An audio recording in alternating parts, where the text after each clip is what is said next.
ChatGPT and artificial intelligence.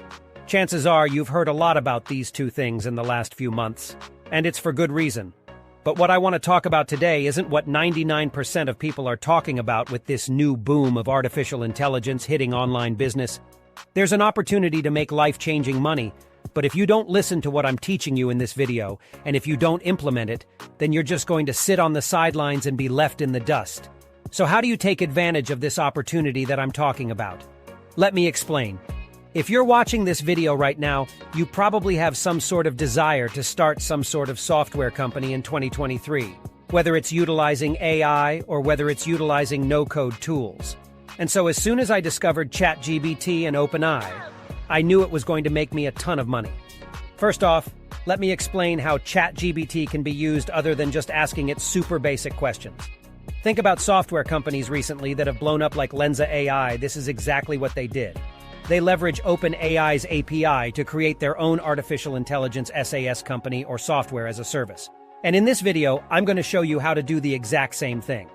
Okay, so how are we actually going to make money utilizing ChatGPT and OpenAI? So the first way that we're going to talk about is probably the way that everyone's been telling you to do it so far.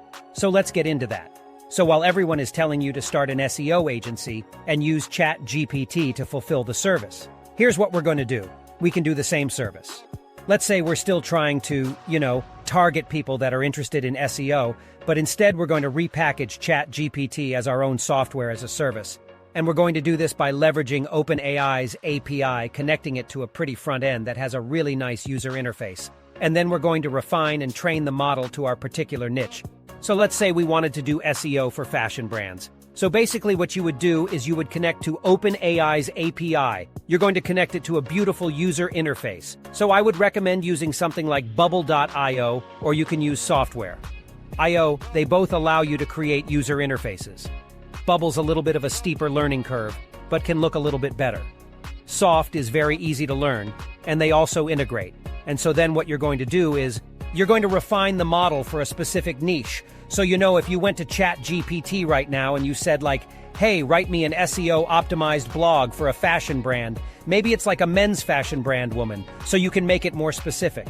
Obviously, it's going to be decent, it's not going to be great, but then what you can do is you can actually hire an actual SEO specialist, and you could actually have them write actual SEO optimized blogs for a very specific, prompts. And then you can feed those into the machine learning model, and then it'll spit out some that are more similar to what you just fed into it.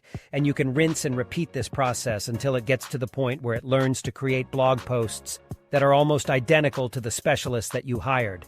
And so now all you have to do is reach out to these e-commerce brands and sell them on your software as a service instead of just, some sort of agency type of contract.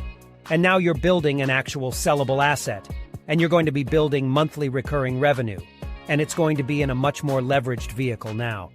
I know what a lot of you are probably going to say is how is this software company worth anything if you're just building it off of OpenAI's API? And so your moat becomes your ability to train the model. So how well you've trained the model becomes your IP, it becomes your moat. And so you need to have a very good system in place to continuously feed new data back into the machine learning model to teach it how to obviously create better outputs for your clients. And before any of you say something like, oh, this doesn't actually work, or anything like that, go look at Copy AI, go look at Jasper that just became worth over $1 billion. Go look at Jenny. There's all these AI software companies out there that are blowing up and raising money at crazy valuations. This is not a fad, this is a real thing.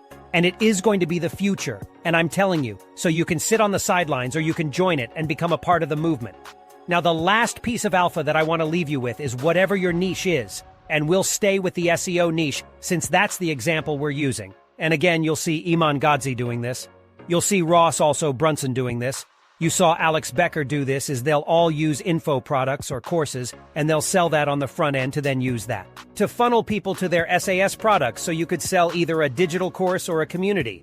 And so let's say you wanted to create either a course or subscription community on how to do SEO for e-com brands. And so you advertise that for something super affordable. It could even be free, or it could be a super, low ticket course community. You get a bunch of people in your course or your community, and then boom, you funnel all of those people to your software as a service. It's hey, so basically you sell them the knowledge as a course or community, and then you sell them the implementation as a service. You say, hey, here's how to do it. Here's how to do SEO. Or if you want it done for you, our software will actually do it for you. And so that's the alpha that you saw. Russell Brunson does this really well with ClickFunnels. And the One Funnel Away Challenge is that he sold the One Funnel Away Challenge like you're one funnel away from a new life. But they had to use ClickFunnels and his software to implement what he was teaching them. And so that's the last piece of alpha that I'll leave you with for this video. Use communities and information to funnel people to your software product. And guys, I try to keep these videos pretty short, so I'm probably going to cut it. I'll catch you guys in the next one.